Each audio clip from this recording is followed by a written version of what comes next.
Everyone 90 days ಪ್ಲಾನಲ್ಲಿ ಇವತ್ತು day 8. ಇವತ್ತು ಚಿಕ್ಕಮ್ಮವ್ರ ಮನೇಲಿ ಮಲಗಿದ್ದಲ್ಲ, ಸೊ ಅಲ್ಲಿ ಎದ್ದಿದ ತಕ್ಷಣ ಒಂದು ಲೋಟ ನೀರು ಕುಡಿದು ಬಟ್ಟಂತೋಗಿ ಸ್ನಾನ ಮಾಡ್ಕೊಂಡು ಬಂದು ರೆಡಿಯಾಗಿ ಸೊ ಅಲ್ಲಿಂದ ಹೊರಟೆ. ಸೊ ಬೆಳಗ್ಗೆನೇ ವ್ಯೂಸ್ ಎಷ್ಟು ಸಖತ್ತಾಗಿತ್ತು ಅಂದರೆ ಆ ಚಿಲಿಪಿಲಿ ಹಕ್ಕಿಗಳ ಸೌಂಡು ಏನೋ ಒಂಥರ ಸಖತ್ ಅನ್ನಿಸ್ತಾ ಇತ್ತು. ಸೊ ಅಲ್ಲಿಂದ ನಡ್ಕೊಂಡು ಸ್ವಲ್ಪ ದೂರ ಹೋದರೆ ಅಲ್ಲಿ ಆಟೋ ಸಿಗುತ್ತೆ. ಸೊ ಹಂಗಾಗಿ ಅಲ್ಲಿ ದೇವಸ್ಥಾನ ಇತ್ತು. ಸೊ ಕೈ ಮುಕ್ಕೊಂಡು ಸೀದಾ ಆಟೋ ಹತ್ತಿ ಆ ಬಸ್ ಸ್ಟಾಪ್ ಹತ್ರ ಹೋಗಿ ಸೊ ಅಲ್ಲಿಂದ ಸೀದಾ ಸೆಂಟ್ರ್ ಹತ್ರ ಹೋದೆ.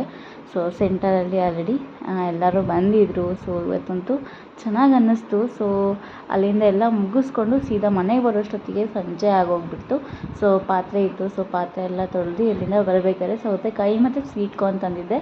ಸೊ ಅದನ್ನ ಎತ್ತಿಟ್ಟು ಸೊ ಸ್ವೀಟ್ ಕಾರ್ನ್ ಎಲ್ಲ ಬಿಡಿಸಿ ಒಂದು ಡಬ್ಬಕ್ಕೆ ಹಾಕಿ ಸಾಂಬಾರು ಮಾಡಬೇಕಾಗಿತ್ತು.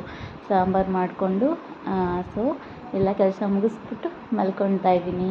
ಇವತ್ತಿನ ದಿವಸ ಹೀಗಿತ್ತು. Thank you so much. Bye. ಮತ್ತೆ ನಾಳೆ ಸಿಗೋಣ.